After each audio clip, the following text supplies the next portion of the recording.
Amigos queridos, é uma alegria imensa estarmos juntos para mais esta reflexão à luz da doutrina espírita. Hoje com o tema a fé, a espiritualidade e a esperança.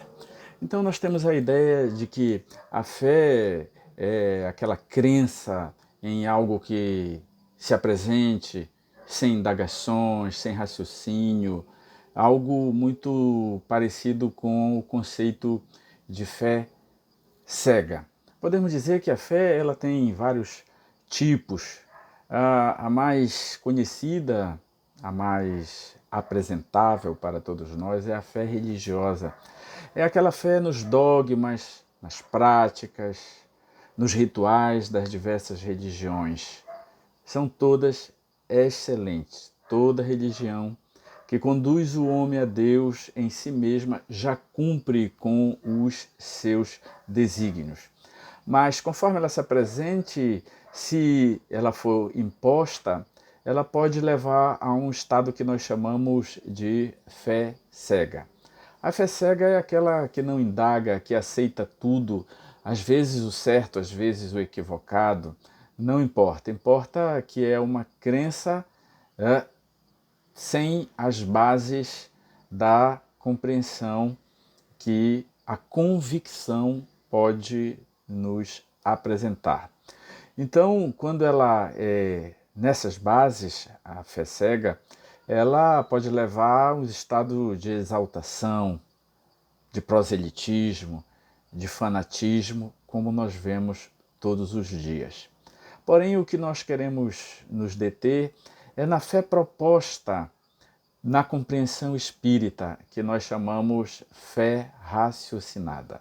A fé raciocinada, ela nasce da compreensão dos postulados que se apresentem. Ela atende à razão, é aquela que indaga, que procura compreender e só depois de compreender os conceitos expendidos é que ela pode trazer um estado muito propício a uma fé mais profunda que nós chamamos convicção.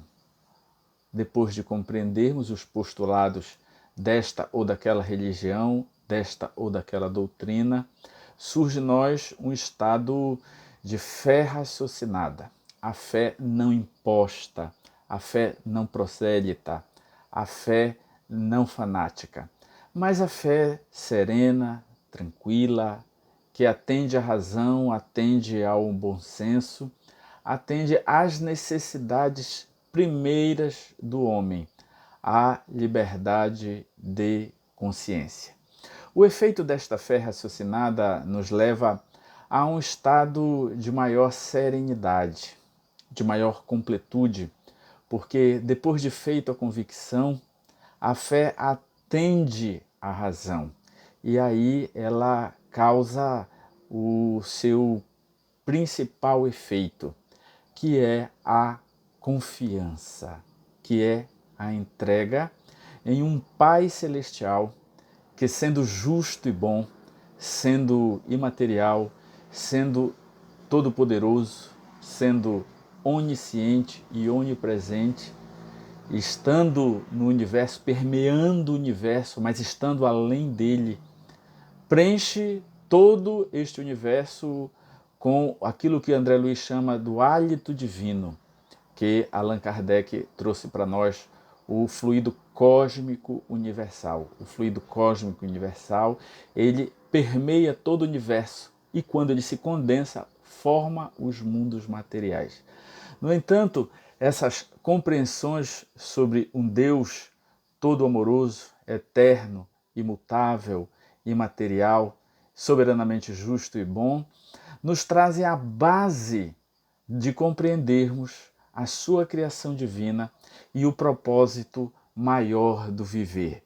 Então, é justamente esse estado de confiança que a fé raciocinada nos leva. A fé, na sua intensidade, se ela não está plenamente desenvolvida, nós dizemos que ela é vacilante ou incerta. A fé vacilante é aquela fé que você desenvolve uma crença, na divindade. No entanto, quando você passa por momentos dificultosos, você chega a duvidar se Deus está presente, se a providência divina te alcança ou não te alcança, e isso traz uma insegurança, uma incerteza. Passado o momento da crise, a pessoa volta a ter fé em Deus. Por isso dizemos que ela é vacilante.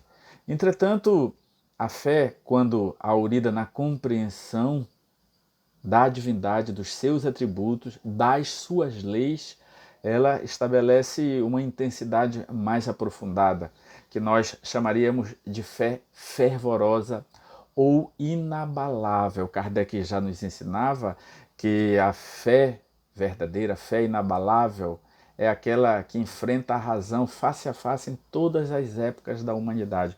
Porque sendo a lei divina imutável como o próprio Deus, o que vale hoje valerá daqui a um século, dois.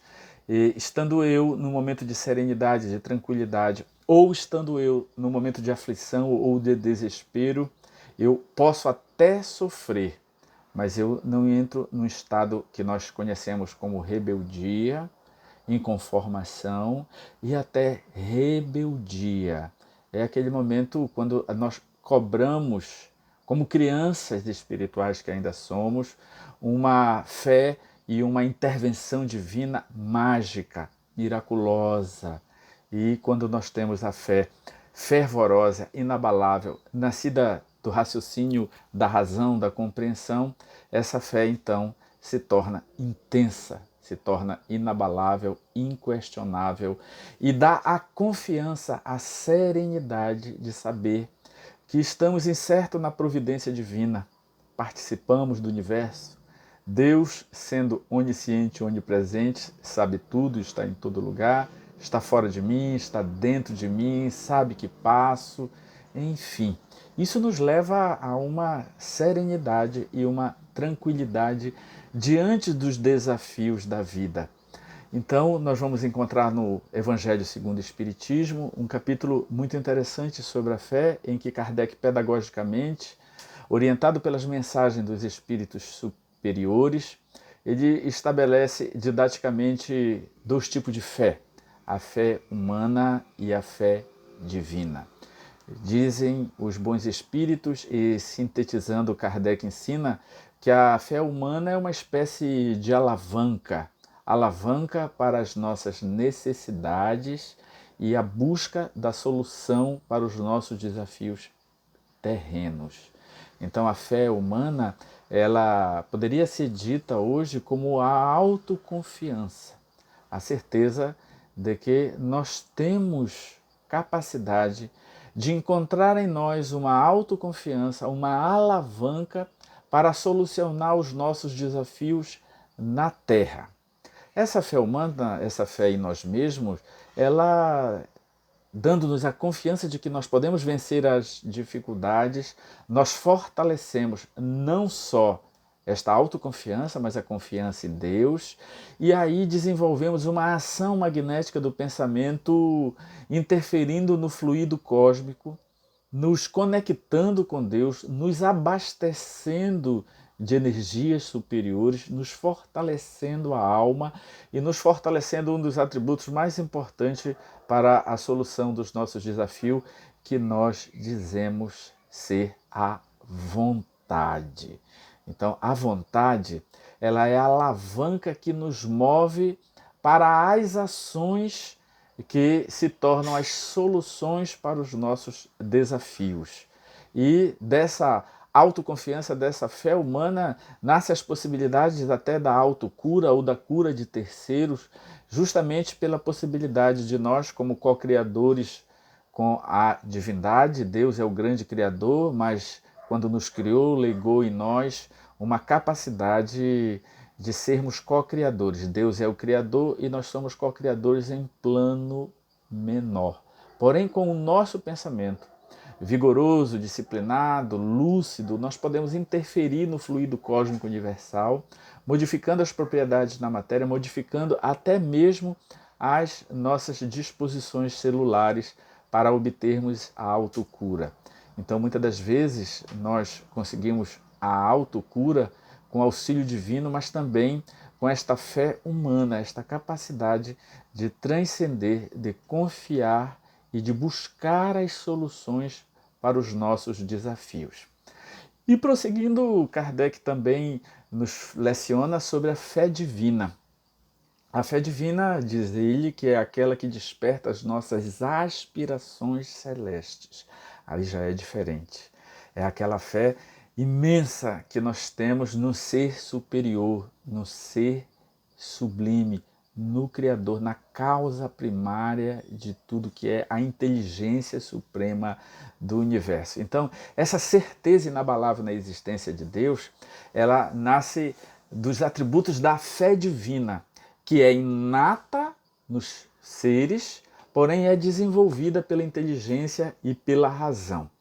Dessa certeza na existência de um Deus soberanamente justo, soberanamente bom e onipresente, onisciente e amoroso e justo ao mesmo tempo e supremamente misericordioso, ela nos dá uma serenidade de compreender que esse Pai, que não só nos criou, mas provê para nós todas as nossas necessidades, criou o mundo material justamente para que nós, os espíritos imortais, pudéssemos nascer, viver e nas experiências da vida material desenvolvermos a nossa capacidade intelectual e também a nossa capacidade amorosa. E essa certeza da imortalidade da alma e essa certeza num Deus que é único, que a todo nos fez, nos dá a possibilidade de sabermos então, racionalmente e sentimentalmente, que se há um Deus único que a todos nos criou, daí deduzimos que nós somos todos irmãos. E por essa paternidade divina e por essa fraternidade entre todos os seres humanos, nasce em nós, na fé divina, uma sublime aspiração, que nós chamamos a caridade, a prática das boas obras. Diz Allan Kardec que a fé humana é aquela que move um cientista quando ele confia em si mesmo de que é possível encontrar a cura para uma moléstia. É a mesma fé em si mesmo e a fé, se unida à fé divina, ele pede auxílio à providência divina, unindo a capacidade própria e a capacidade das boas inspirações dos enviados de Deus, para que ele consiga então esta obra. Os grandes seres evoluídos que nascem e que têm uma fé inata, uma fé divina, uma fé raciocinada, melhor dizendo, bem estabelecida, a fé divina os inspira às motivações das grandes obras de caridade e de assistência social, porque são movidos, são inspirados pelo bem, pelo amor e conseguem então suprir nas suas fraquezas a realização de verdadeiros milagres de amor e de caridade.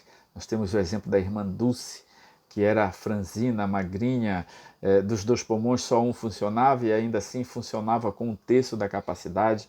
Ela dormia sentada, dormia 2 horas por dia e 22 horas por dia ela estava atuante, construindo hospital, trabalhando em prol dos necessitados.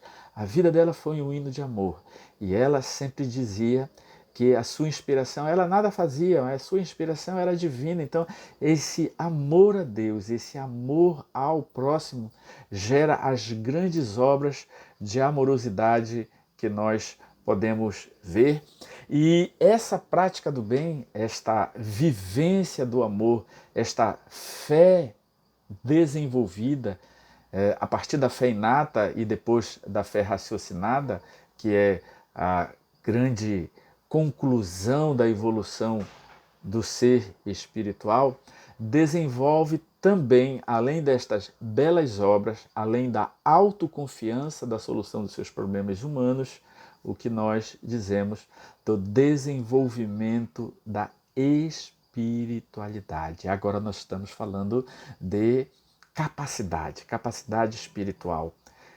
De nós que somos seres encarnados, porém que estamos encarnados porque somos essencialmente seres espirituais. Então, cabe a nós, e inclusive é a grande função da vida material, desenvolvermos as faculdades imortais, as faculdades da nossa alma. Vejam que como Deus nos criou e imprimiu em nós o nosso DNA, o seu DNA divino em nós, já falávamos no início, ele, quando nos criou a sua imagem e semelhança, não pelo corpo, mas pela alma. E legou a nós um dos seus atributos, uma das suas características, que é a nossa imortalidade. É uma porção da eternidade divina. Nós não somos seres eternos, nós somos seres que fomos criados, tivemos um ponto de partida. Deus não, ele é eterno, incriado e infinito. Nós, entretanto, recebemos como herança divina uma porção da sua eternidade chamada infinitude.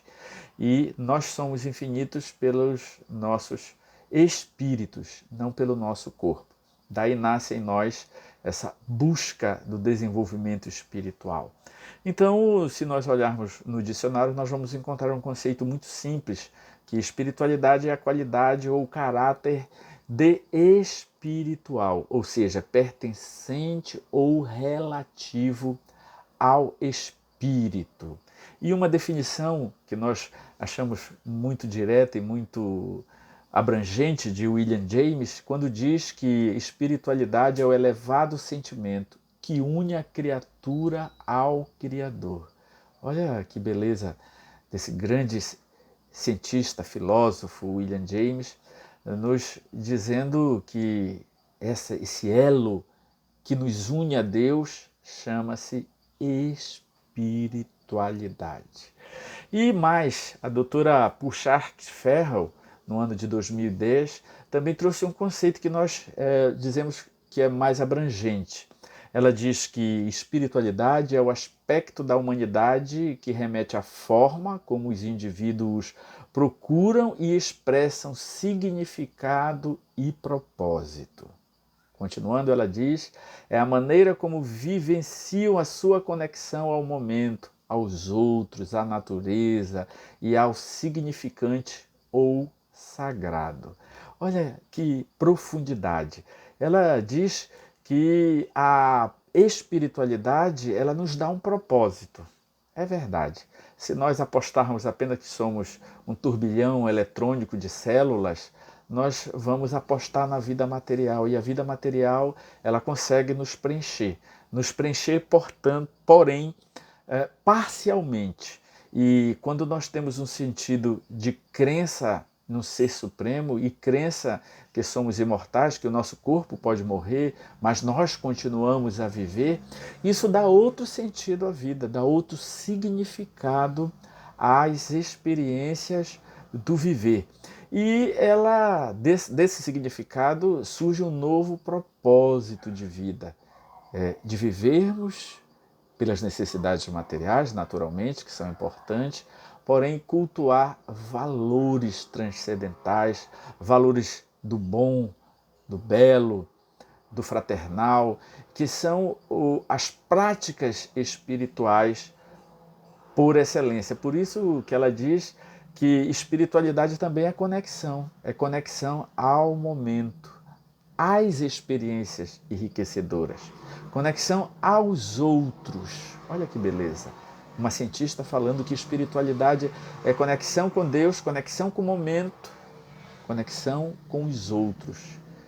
E ela prossegue, conexão com a natureza e conexão com o significante que ela chama o sagrado. É verdade, há vários estudos científicos desde a década de 80 sobre a inteligência espiritual, a doutora Dana Zohar e tantos outros teóricos, pesquisadores dessa experiência, perceberam que há em nosso organismo um ponto que é acionado no nosso cérebro que chama-se ponto de Deus. Toda vez que você pensa em Deus, pensa no sagrado, pensa em Jesus, você trabalha uma parte do seu cérebro que faz a conexão com o transcendente. E isso gera significado, diz ela, gera saúde gera saúde não só orgânica, mas gera também saúde psicológica, e por isso que hoje cientificamente se estuda muitas cadeiras e muitas faculdades de medicina pelo mundo inteiro, na Europa, nos Estados Unidos e também aqui no Brasil, cadeiras sobre saúde e espiritualidade, medicina e espiritualidade dentro do curso de medicina. Inclusive nos Estados Unidos, desde a década de 80, tem aumentado e muito o número das pesquisas sobre o papel da espiritualidade na saúde do ser. Há inúmeros estudos sobre isso, mostrando que esta prática, esta crença e esta vivência da busca da espiritualidade tem não só consequências de ligação com Deus, no fenômeno religioso, mas sobretudo nos efeitos naturais que a busca da vivência espiritual, das práticas espirituais, a oração, a meditação, a prática do bem, mas também a conexão com Deus. Somente aquele que desenvolve a sua espiritualidade consegue estabelecer entre si e Deus uma conexão, que nós chamamos lei de adoração. Nós vamos encontrar nos livros de André Luiz, em inúmeras passagens, depois dois espíritos se reunirem para orar, uma resposta divina. Descia dos altos planos da divindade fagulhas luminosas, pétalas fluídicas luminosas, que se derramavam sobre as pessoas, sobre os espíritos enfermos, e que aquilo era altamente balsamizante, altamente curativo. Há pesquisas aqui na Terra sobre os efeitos da prece na saúde, mostrando significativamente que as pessoas que oram ou aquelas pessoas que recebem orações de terceiros, elas recuperam a saúde mais rápido, mesmo sem saber que por si estavam orando, mostrando no grupo de controle, então, que não era questão de autossugestão, de efeito placebo, que há um efeito já detectado sobre a importância do cultivo e das práticas espirituais. Por isso que este processo de espiritualização, ela nos leva a aceitar uma noção intrínseca da nossa transcendência, da nossa capacidade de transcender. Um dos efeitos, inclusive, da fé divina é a crença no futuro. A crença no futuro, na transcendência, na espiritualidade, e isso faz com que, desenvolvendo esse senso espiritual, diminui-se a importância do dogmatismo religioso. Há essa capacidade de racionalizar a fé. Racionalizar a fé é um exercício de lógica, quando traz a nós uma fé mais vigorosa e mais espiritualizante. É possível, inclusive, há trabalho sobre isso, de união da ciência com a espiritualidade, criando um novo paradigma, uma nova compreensão do ser, envolvendo a sua dimensão espiritual. E o efeito mais positivo, mais interessante sobre o cultivo da fé, do desenvolvimento espiritual, chama-se esperança. A esperança.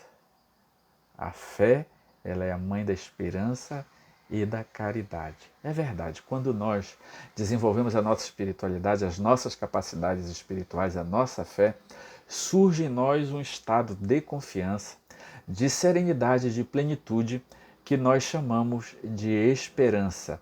É um sentimento de quem vê como possível a realização daquilo que se deseja. É a confiança nas coisas boas, é a fé. A esperança é a espera da bonança.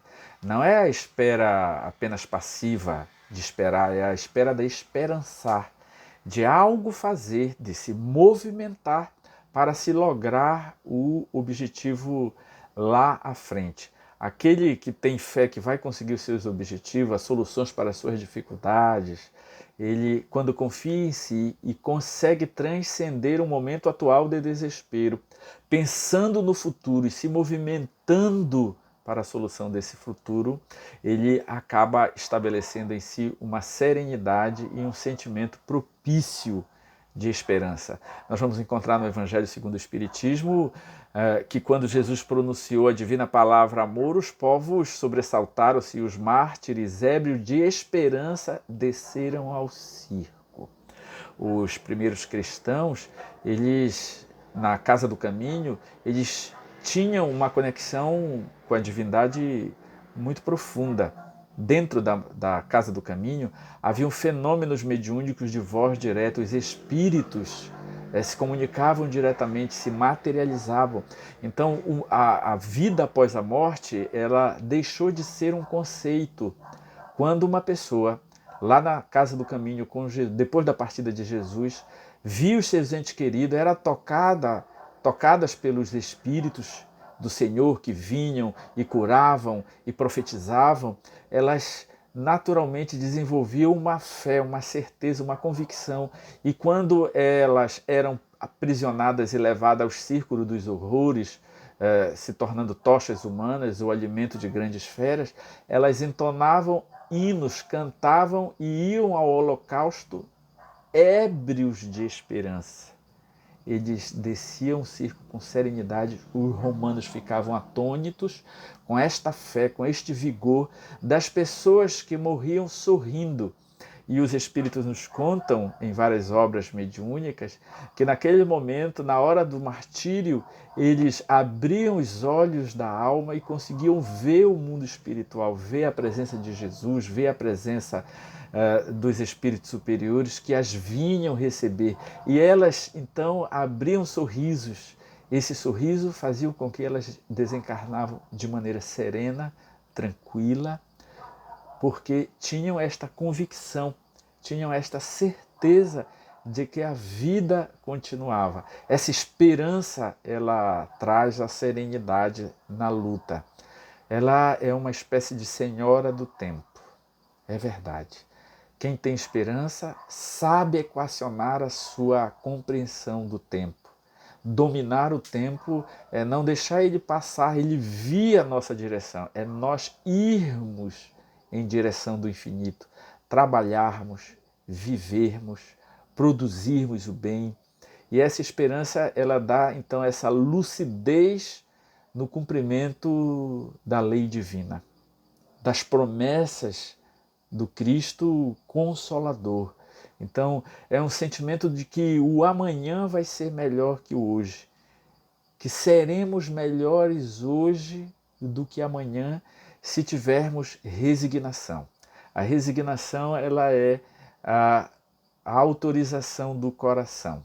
Ela é a aceitação lúcida, sem martírio, sem masoquismo, das nossas dificuldades. Termos resignação é compreendermos que as dificuldades que passamos não são apenas transitórias, como também são educativas à nossa alma. Todo transtorno coletivo, todo flagelo destruidor coletivo do nosso planeta, ele tem uma razão de ser, de nos adiantar espiritualmente, de nos sacudir das nossas quietudes, comodidades e de estabelecermos nova compreensão, nova esperança, novas práticas, renovação. Então, para alcançarmos esta felicidade, que é o destino de todos, Deus nos criou e o objetivo da vida é alcançarmos a plenitude espiritual, a evolução, cujo prêmio é a felicidade. E se nós andarmos bem no caminho do bem, este caminho já é a felicidade. Nós não vamos esperar um céu de beatitudes para sermos felizes. Nós não vamos esperar aqui na Terra a nossa aposentadoria para sermos felizes. A felicidade já está no caminhar, já está no viver, já está no amar, no conviver, na família, na amizade. São estes os caminhos de felicidade. Já é uma espécie de céu vivendo na terra. E uma reflexão para nós é que a nossa felicidade será sempre proporcional à felicidade que construirmos para os nossos semelhantes.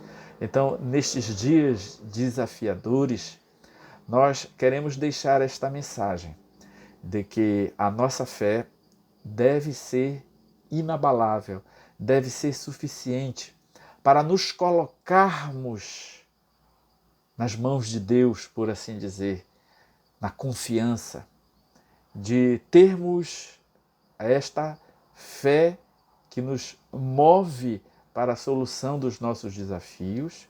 E essa fé hoje ela está muito baseada no que a humanidade vai construindo em termos de conhecimento, de bem-estar, de ciência. Mas nada se compara aos sentimentos belos de fraternidade que nós possamos desenvolver na ação do bem, no amor que podemos desenvolver. Amar é um sentimento, também é uma virtude impressa em nós por Deus, uma fagulha do seu DNA divino impresso em nosso ser espiritual quando nos criou. Além da inteligência, do livre-arbítrio, da infinitude, Deus, quando nos criou, legou em nós, em forma de germen, de semente, o amor.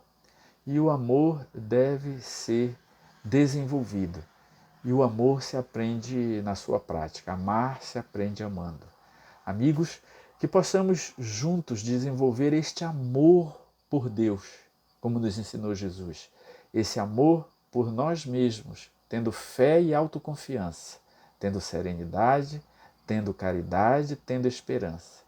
E a fé que nos move também para desenvolvermos o amor ao próximo. Na medida de quanto nos amarmos, vamos amando os nossos semelhantes e amando os nossos semelhantes, vamos amar com mais profundidade o nosso Pai que a todos nos criou. A nossa mensagem é a mensagem de fraternidade, de amor, de prática do bem, de confiança em Deus e de amor. Amor a Ele, amor a Deus e amor ao nosso próximo. Que Jesus nos inspire e nos propicie a compreensão da nossa jornada, do nosso caminho, sempre em direção ao caminho estreito que Ele nos ensinou e nos convidou. Que a paz de Jesus seja conosco.